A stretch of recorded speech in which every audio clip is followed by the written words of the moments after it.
Live in the human paradise. Breathe the pure air of heaven. Longevity, vitality, and a lifetime of bliss. 住在人间小天堂，呼吸天堂纯气，延寿长生，幸福一生。 Welcome to the deep dive. Today we're digging into something, well, pretty staggering. A claim that our modern skyscrapers, the icons of our cities, are fundamentally toxic. That they're the source of what some researchers are calling a human air disaster. That's the core idea, yeah. We're looking at materials, mostly from Fuqi Wu, one co-authored with DAGE Junshi, and they introduced this concept, the original sin of modern buildings. It's a really strong critique. They argue these places are basically chronic killing gas buildings. It's quite the paradox, isn't it? We build AI, we send rockets to space, but we failed at making healthy indoor air. That's the central conflict here. So today, we'll break down that supposed failure and then look at the tech proposed as the fix this Air 6-free maze purifier. It's definitely framed as a major turning point they're calling for. So let's start at the beginning. Where did this original sin actually happen? Right. The sources point directly to New York City. Late 1800s, early 1900s, the dawn of the skyscraper age. What were they actually thinking about when they designed those first towers? Well, the documents are pretty clear. It wasn't about human health, not really. It was driven by economics. Two main things. First, cramming in as much usable floor space as possible, build higher on that small plot of land.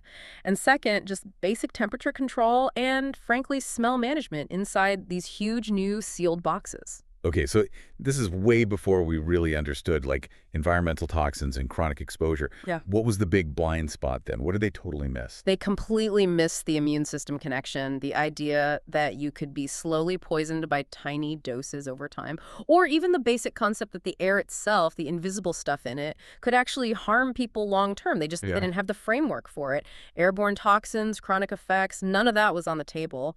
Tech then was just about what you could, see or smell directly. And that ignorance shaped how they defined ventilation, right? Yeah. It wasn't about clean air. Not at all. The sources really hammered this point. Early ventilation was just odor management, pure and simple. It was about stopping the place feeling stuffy or smelling bad. And the methods were, well, pretty crude. Big fans blowing air down hallways, massive exhaust fans on the roof trying to suck out the stale air, or just relying on pressure differences, just get rid of the smell. That was the goal. Seems okay for back then, maybe.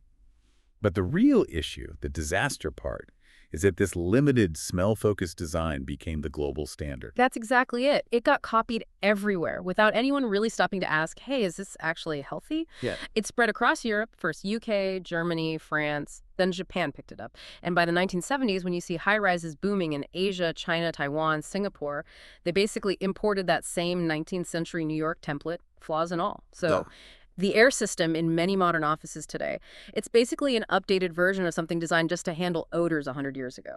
Okay, that really sets the stage for the next part, the actual cost of using this outdated, toxic template. How did sealing buildings and adding AC make things worse? Well, the sources list several key design flaws that are just baked into these modern sealed systems. They often use what the authors call fake filters, filters that catch hair and big dust bunnies, but completely miss the tiny, really harmful stuff. Plus, they operate with incredibly low fresh air intake ratios. The numbers cited are often just 5% to 10% fresh air being mixed in. Right, and we know the priorities are usually energy savings and cutting construction costs, not necessarily our health. But what are those specific invisible threats the designs ignore? What pollutants are we talking about? It boils down to two main categories. First, these ultrafine toxins. We're talking PM 0.1 and even smaller. To give you an idea, PM 0.1 is way smaller than bacteria, and unlike dust, it doesn't just settle out. It stays floating in the air. And crucially, because it's so tiny, it can get past your body's natural defenses, cross into your bloodstream, even potentially the brain. Wow, okay. So it's getting deep inside us. What about the chemical side? You mentioned smells and perfumes earlier. That leads us to VOCs, volatile organic compounds. These are gases released from, well, thousands of things. Paints, cleaners, furniture, carpets, and yes, those air fresheners and perfumes people use to mask the underlying bad smells. The issue here is many VOCs are lipophilic. They dissolve in fat. So when you breathe them in, they can actually enter your bloodstream and accumulate in fatty tissues. It's like a slow, steady chemical exposure. But maybe the most unsettling part of this whole thing is the air conditioning system itself. the way it circulates everything. Exactly. The sources are really blunt about this. Standard central AC systems, they're basically recirculating everyone's, well, human excretions, aerosols, germs, chemicals, the works. It's an unavoidable closed loop in most designs, and the authors directly link living or working in this kind of environment to a whole list of chronic health issues: immune problems, constant tiredness, poor sleep, even hair loss. Okay, I need to push back a bit here based on the source's claims. If AC systems are that effective at spreading pathogens, why weren't offices constant hotbeds of, say, flu outbreaks before 2020? Are they maybe overstating the immediate infection risk? That's a really important question to ask, and the author's argument isn't primarily about massive, sudden outbreaks, though they don't rule that out. Their focus is much more on the chronic, low-level poisoning. Think about breathing that mix day in, day out for years. It might not make everyone sick immediately with an infection, but it's constantly challenging your immune system with this soup of low-grade pathogens, microtoxins, chemicals. That's why they use the term chronic killing gas buildings. It's the long game. Right, that changes the perspective. It's not just about catching a cold, it's about long-term system breakdown. Let's use their analogy. Living in a 30-story office building with this recirculated air. Paint a picture, what are you inhaling constantly? Okay, so you're breathing in tiny airborne droplets, carrying chemicals off-gassing from your colleagues' cheap desk materials, maybe remnants of their lunch. You're inhaling particles from the disinfectants the cleaners used last night. Those are microtoxins themselves. And maybe worst of all, you're breathing in mold spores and fungal bits that have been growing in the damp, dark AC ducts for potentially decades, stuff that standard cleaning just can't reach. Yeah. It really makes you reconsider walking through a mall or sitting in a typical office, doesn't it?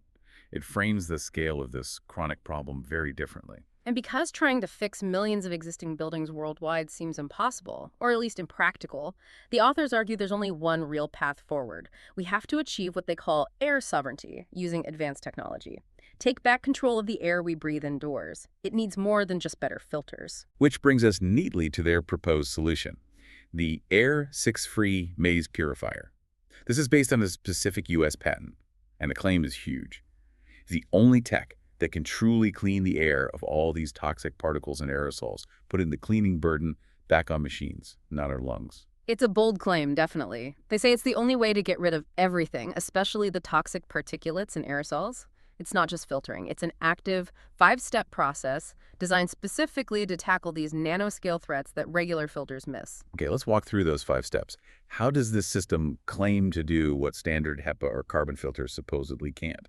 Step 1. Step 1 is about bulk removal. It uses an ionization zone plus what they call dual electrostatic prefilters.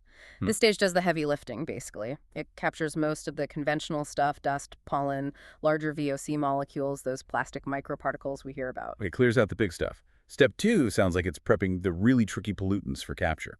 Exactly right. Step 2 is a secondary ionization stage. This is critical. It does a few things. It neutralizes airborne germs, starts breaking down some chemical toxins.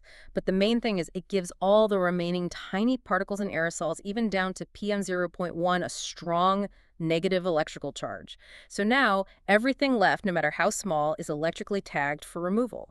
And then these tagged particles hit the main capture mechanism, the electrostatic collection maze box. Yep. Step 3. They call this the sacrificial black box. This is where the really nasty stuff gets locked away permanently.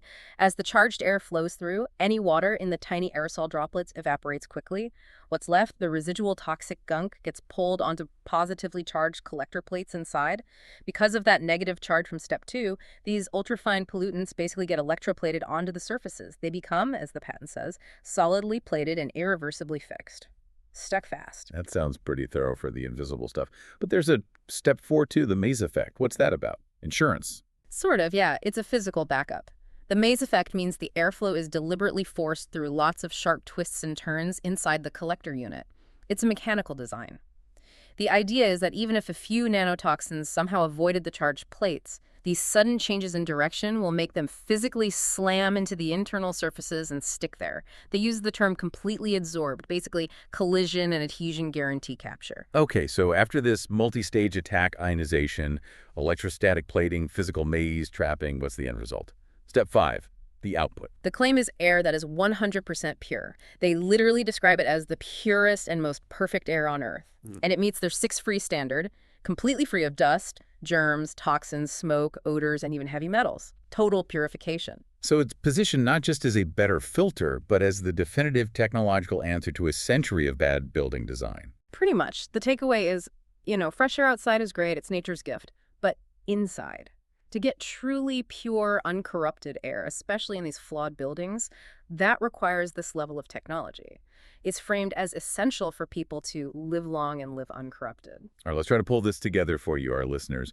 We've talked about this historical design flaw, the original sin, from focusing just on space and smell, which unintentionally created toxic indoor environments worldwide.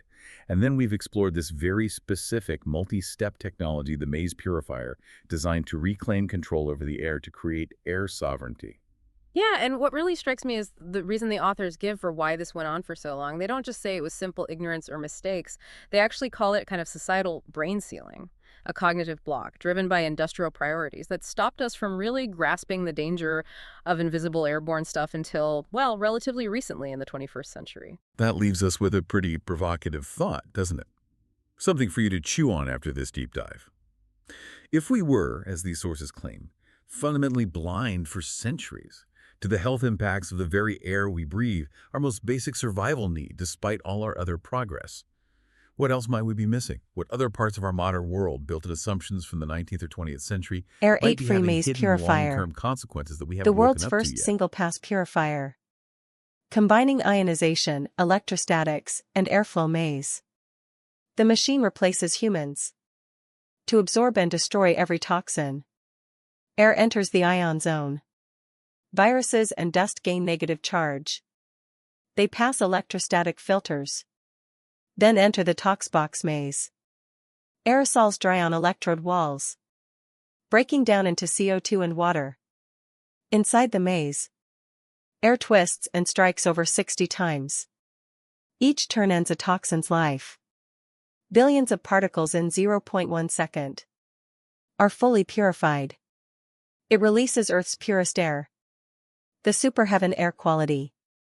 8-free, dust-free, germ-free, toxin-free. Smoke-free, odor-free, heavy metal-free. Microplastic-free, aerosol-free. Not just an air machine. The only key to lifespan freedom. U.S. Patent No. 8268058B2.